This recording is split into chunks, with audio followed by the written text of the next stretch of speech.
Good morning everyone. आज हम इतिहास के इतिहास के क्लास में आगे चलते हैं। ठीक है, बक्सर के युद्ध के बाद प्लासी और बक्सर का युद्ध हमने पढ़ा। उसके बाद मैंने आपको इलाहाबाद की प्रथम संधि पढ़ाई थी और मुगल शासक के साथ, ठीक है, मुगल शासक के साथ जो संधि हुई थी कंपनी की, उसके विषय में मैंने आपको बताया था। आज हम इलाहाबाद की दूसरी संधि के बारे में पढ़ते हैं और बंगाल में द्वैत शासन आपको उसमें बताया था कि बंगाल में अब द्वैत शासन चलेगा, तो उसके विषय में हम बात करते हैं। ठीक है, तो पहले हम पढ़ेंगे इलाहाबाद की दूसरी संधि। इलाहाबाद की दूसरी संधि किस किस के मध्य होती है, मतलब किसके मध्य होती है। सबसे पहले तो ये बात आप समझिए कि इलाहाबाद की जो संधि होती है रॉबर्ट क्लाइव और अवध के नवाब जो होते हैं शुजाउद्दौला, उनके मध्य होता है। ठीक है, दो लोगों के बीच होता है। एक अवध के जो नवाब होते हैं, अवध के नवाब नवाब शुजाउद्दौला के बीच होती है भैया, शुजाउद्दौला। ठीक है, शुजाउद्दौला और एक और इधर किसके कंपनी की तरफ से कौन होता है, रॉबर्ट क्लाइव रॉबर्ट क्लाइव के मध्य होती है। जो संधि होती है इन दोनों के मध्य होती है। इन दोनों के मध्य क्या होती है भाई, संधि होती है। संधि में क्या कहा जाता है, सबसे पहले अवध के नवाब और इनके बीच जो संधि होती है उसमें कुछ बातों को महत्वपूर्ण होती है जो कहा जाता है किसकी तरफ से। ठीक है, संधि दोनों के मध्य होती है और इस संधि में जो होता है, जो बात कही जाती है, पहली बात कही गई, ठीक है,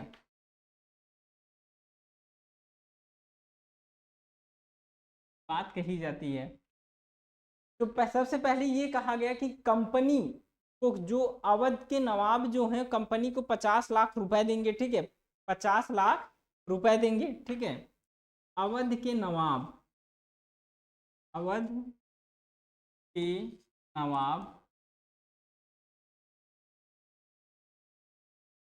कंपनी को 50 लाख रुपए देंगे। कितना देंगे, कंपनी को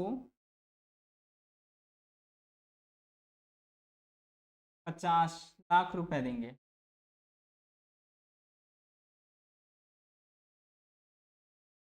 देंगे 50 लाख रुपए। आगे कहता है कंपनी में, यहाँ पर आगे की बात जो कही जाती है, ये कहा जाता है कि जो चुनार का दुर्ग होगा ना, चुनार का दुर्ग, कंपनी, पहले तो ये नवाब यहाँ पे अवध के नवाब के मतलब कि क्षेत्र रक्षण में था चुनार का दुर्ग, लेकिन अवध अवध के जो नवाब होते हैं, जब संधि होती है तो कंपनी को चुनार का दुर्ग भी क्या करते हैं, देते हैं। अवध के नवाब जो होते हैं कंपनी को चुनार का दुर्ग दे देते हैं, चुनार का दुर्ग।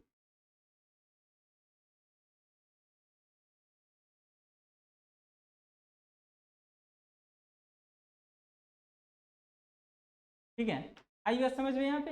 अब चुनार का दुर्ग जब देते हैं तो यहाँ पे समस्या क्या आती है, सबसे पहले तो एक और समस्या यहाँ पे आती है कि संधि यहाँ पे जब होती है तो ज्यादा से ज्यादातर बात रॉबर्ट क्लाइव मतलब कंपनी के लिए की जाती है। इसका कारण ये होता है कि ये जब बक्सर का युद्ध हार चुके होते तो और कोई राजा ऐसा नहीं होता जो कि इनका सपोर्ट करे, मतलब नवाब का सपोर्ट करे। इस वजह से उनको मजबूरी थी इनकी शर्तें माननी। एक तरह से संधि कम थी, शर्तें ज्यादा थी।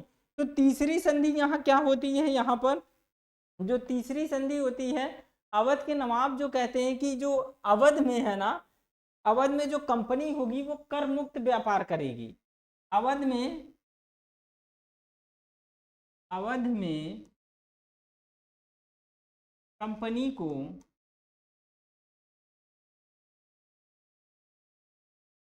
कर मुक्त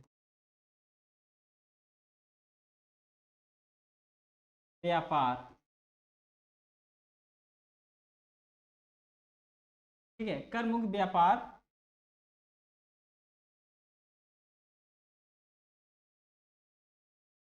करने के लिए स्वतंत्र स्वतंत्र कर दिया।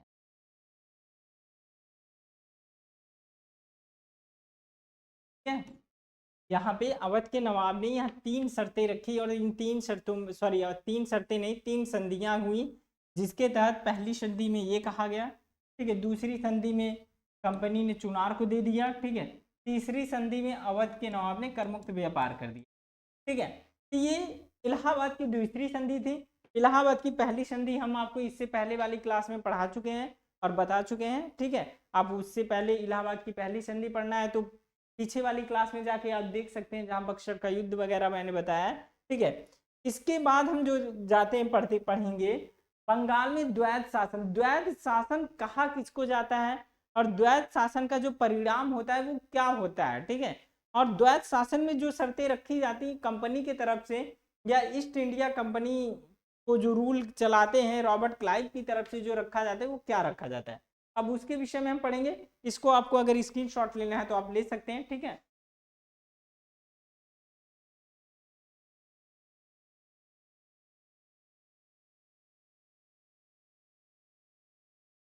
ठीक है, चले हम आगे चलते हैं।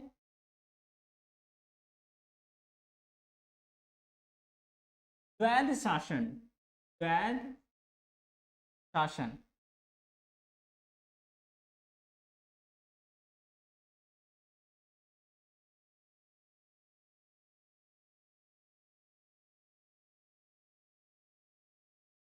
द्वैध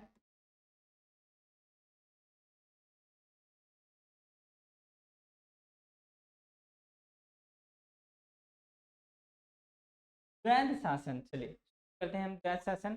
बंगाल में द्वैध शासन कब लागू होता है, तो बंगाल में 1764 के बाद 1765 से 1772 तक चलता है, ठीक है। तो ये बंगाल में द्वैध शासन शुरू होता है, कहां पर भैया, बंगाल में। यहाँ पर आप पूरा हेडिंग लिख लीजिए, बंगाल में, बंगाल में द्वैध शासन, ठीक है। तो बंगाल में जब द्वैध शासन चलता है तो यहाँ 1765 से 1772 तक,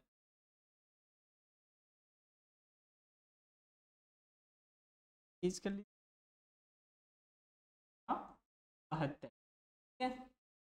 बंगाल में जो द्वैध शासन चलता है वो 1765 से लेकर 1772 तक चलता है, ठीक है। अब बंगाल में द्वैध शासन चलता क्यों, क्या रूल था इसका, क्या नियम थे, द्वैध शासन का अर्थ क्या होता है, आज हम इसमें समझेंगे बहुत आसानी से, ठीक है। सबसे पहले हम बंगाल में द्वैध शासन का मतलब ये होता है, पहली बात समझ लीजिए, बंगाल में नवाब तो बनाए जाते हैं, कंपनी की तरफ से नवाब बनाए जाते हैं, लेकिन अब जो बंगाल पे जो शासन होता है वो नवाब का नहीं रहता है, पूरी तरह से नवाब से पूर्णतः क्या हो जाता है, ये स्वतंत्र हो जाता है, ठीक है। बंगालों में जो नवाब का जो शासन होता है पूरी तरह से स्वतंत्र है, मतलब समाप्त हो चुका होता है। बस नवाब भी जानबूझ के रखा जाता है कि हम यहाँ पर किसी ऐसे राजा को रख रहे हैं जो उनके बीच का है, ऐसा कुछ नहीं है, लेकिन अधिकार उसके पास 1% भी नहीं होता है, ठीक है। जो भी होता है वो कंपनी के पास होता है, ठीक। तो सबसे पहले हम यहाँ पर बात करते हैं कि 1765 आते आते मीर जाफर की क्या हो जाती है, मीर जाफर की मृत्यु हो जाती है। तो मीर जाफर के बाद यहाँ का नवाब, बंगाल का नवाब बनता कौन है, तो मीर जाफर की मृत्यु, मीर जाफर की मृत्यु हो जाती है,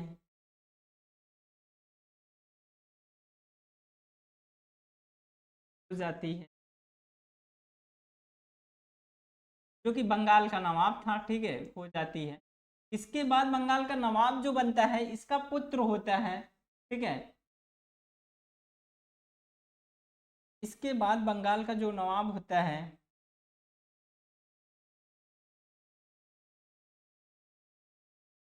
बाद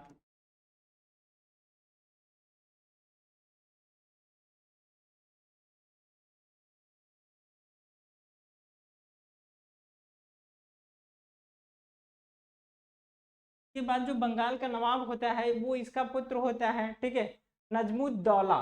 कौन होता है, नवाब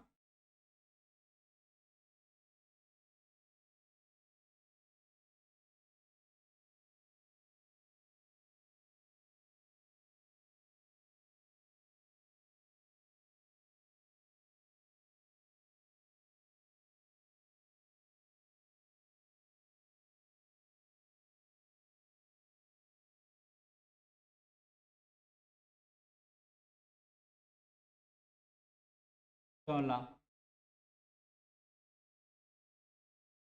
है।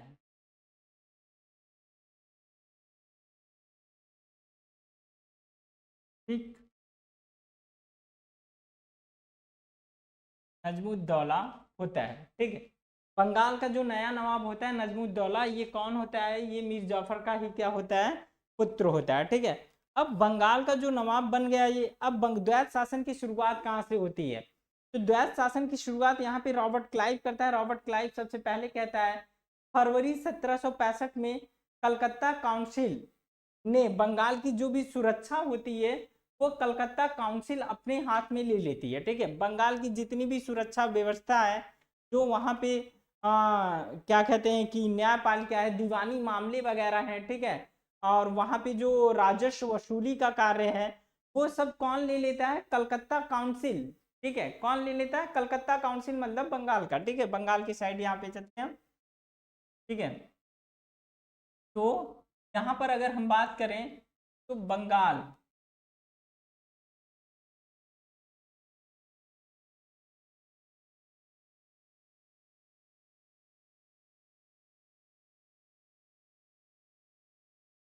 फरवरी 1765 में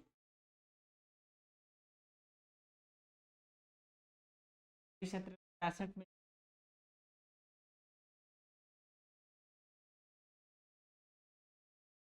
कलकत्ता काउंसिल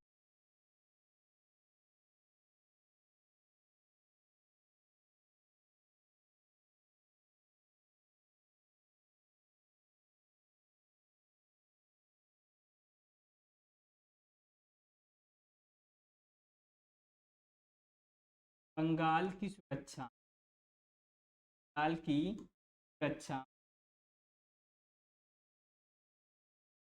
अपने हाथ में ले लेती है, अपने हाथ में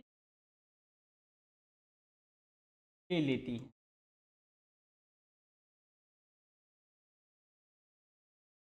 आई बात समझ में?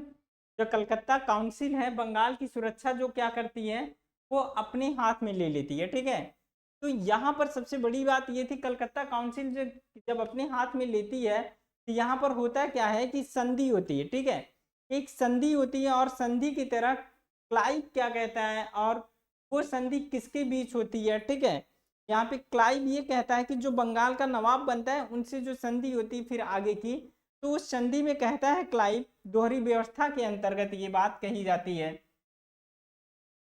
क्लाइव,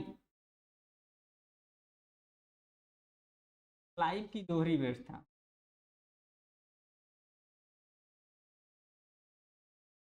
दोहरी व्यवस्था।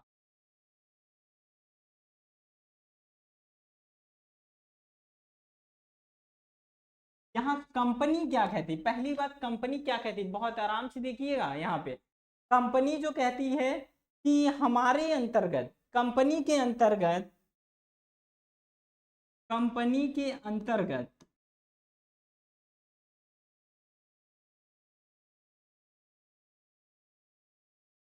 अंतर्गत कंपनी के अंतर्गत दीवानी मामले रहेंगे, राजस्व वसूली मामला रहेगा, और क्या रहेगा? प्रशासन के मामले रहेंगे। ठीक है, कंपनी के अंतर्गत क्या रहेगा? दीवानी मामले, दीवानी मामले,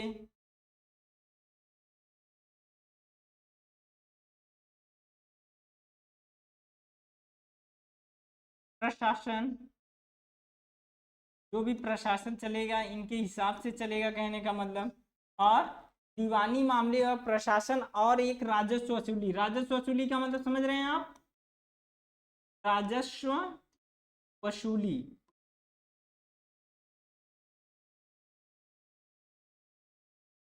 राजस्व वसूली का मतलब यहाँ पर क्या है? कर, कर को जो वसूलना है, कर कितना आ रहा है, कर कितना नहीं आ रहा है, या कहाँ से आ रहा है कर, कहाँ से नहीं आ रहा है, उसका जो विवरण होगा वो कलकत्ता काउंसिल करेगा। ठीक है, क्या करेगा? कलकत्ता काउंसिल करेगा। ठीक है, लेकिन कंपनी दूसरी तरफ एक बात और कहती है, रॉबर्ट क्लाइव भी कहता है एक तरह से कंपनी की तरफ से, कि हम हम इन सब कार्यों के प्रति उत्तरदायी नहीं रहेंगे। उत्तरदायी का मतलब अगर इसमें कुछ भी घपला होता है या पैसे कहीं भी जाते हैं या किसी तरह का कोई भी कुछ होता है, मतलब कि क्या कहते हैं कि घपला होता है या पैसे का इधर उधर व्यापार किया जाता है या पैसे कहाँ गए या कुछ भी हुआ गलत, तो उसका जो उत्तरदायी होता है, हम जवाबदेह नहीं है, जवाब नहीं दे सकते। मतलब अपने आप को पूरी तरह से क्या कर रहा है, स्वतंत्र कर रहा है। और नवाब के जो पक्ष में है, ठीक है, आंतरिक फैसले जो मतलब कि वहां का नवाब होगा उसके पक्ष में क्या होता है कि उसने कहा शांति फैसले, शांति फैसले, शांति का जो फैसला होगा, फौजदारी मामले, दीवानी और फौजदारी, फौजदारी मामले, ठीक है। और इसने क्या कहा कि फौजदारी के बाद इसने कहा प्रशासनिक दायित्व,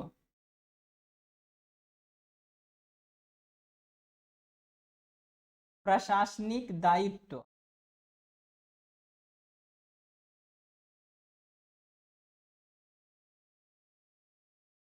दायित्व, ठीक है। कह रहे हैं प्रशासनिक दायित्व जो है नवाब को दे दिया जाए, मतलब ये सब कार्य किसको दे दिया जाए, नवाब को दिया।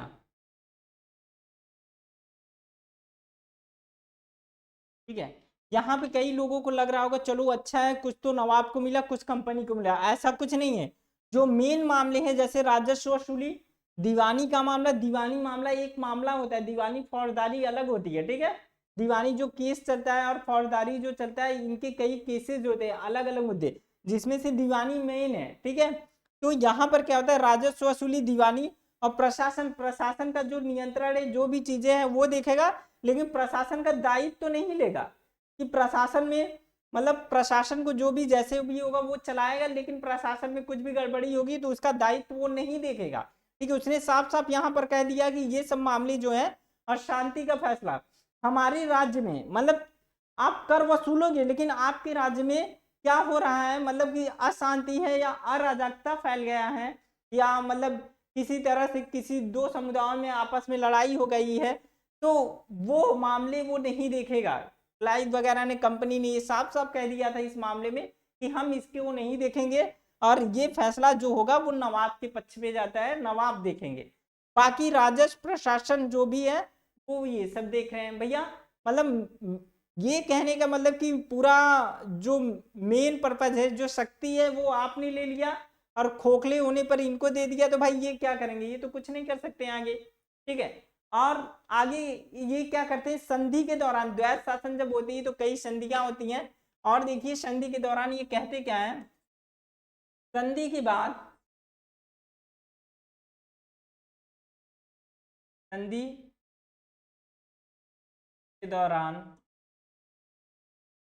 बक्सर के बाद कई संधियां होती है, संधि के दौरान ये करते क्या है, ये सबसे पहले कहते हैं कि वहां पर क्या कहते हैं कि अवध में, ठीक है, सॉरी अवध कह रहे हैं हम, आपका ये बंगाल में एक ये नवाब, सॉरी नायब, सॉरी नवाब नहीं, नायब, नायब सूबेदार नियुक्त करते हैं, ठीक है। बंगाल में ये क्या करते हैं, बंगाल में नायब सूबेदार,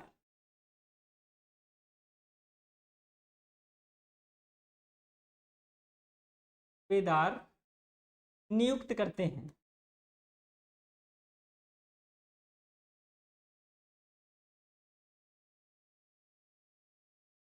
करते हैं, ठीक है। बंगाल में जब ये नायब सूबेदार नियुक्त करते हैं तो नायब सूबेदार का कार्य क्या होता है, ठीक है। तो नायब सूबेदार का जो कार्य होता है वो प्रशासनिक व्यवस्था को क्या करता है, देखता है। ये क्या करता है, प्रशासनिक व्यवस्था को देखता है, प्रशासन कैसा है कैसा नहीं है, प्रशासनिक व्यवस्था,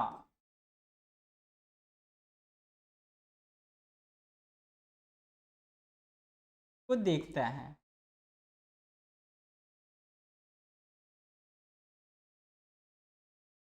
ठीक है, जो नायब सूबेदार होता है वो प्रशासनिक व्यवस्था की वहां को क्या करता है, देखता है। अब यहाँ पर अंग्रेजों ने क्या किया, पहला जो नायब सूबेदार नियुक्त किया वो मोहम्मद रजा को किया। किसको नियुक्त किया, मोहम्मद रजा। कंपनी ने क्या किया, पहला नायब नहीं, सॉरी, नायब, पहला नायब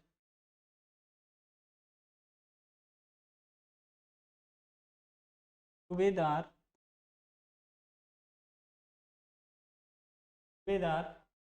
मोहम्मद रजा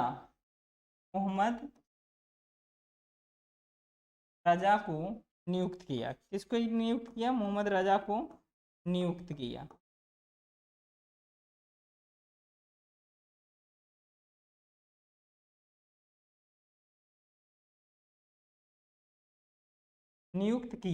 ठीक है, पहला नायब सूबेदार जो था वो कौन था, मोहम्मद रजा था। ठीक है, और देखो सबसे पहली बात यहाँ पर हम आपको ये बता दें कि जब ये यहाँ पर शांति और ये सब फैसले, ये एक फैसला अपने अंडर में ले लेता है जो मेन होता है, और एक फैसला सुनाता है कि ये सब अधिकार इनको दे दिया जाएगा, तो ये उत्तरदायी नहीं होना चाहता कार्यों के प्रति, मतलब जवाब देना नहीं चाहता। और इसी सब मामले को क्या कहते हैं, इन्हीं सब मामले से संबंधित जो होता है इसी को हम क्या कहते हैं, द्वैध शासन, मतलब दोहरा शासन। क्या होता है, द्वैध शासन,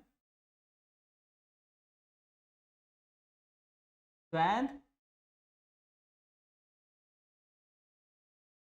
शासन। इसी को क्या कहा जाता है, द्वैध शासन। ठीक है, इस मामले को क्या कहा जाता है, द्वैध शासन। ठीक है, आई बात समझ में यहाँ पर। तो अब समझ में आया कि द्वैध शासन कहते किसको हैं।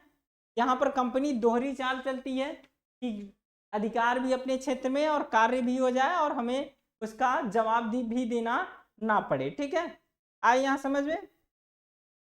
तो धन्यवाद, आज का क्लास इतना ही। आगे की क्लास में हम कल पढ़ेंगे। ठीक है, मैसूर के युद्ध के बारे में पढ़ेंगे, मैसूर की जो व्यवस्था है उसके विषय में हम पढ़ेंगे। ठीक है, तो आज का क्लास बस इतना ही। ठीक है, चलिए धन्यवाद।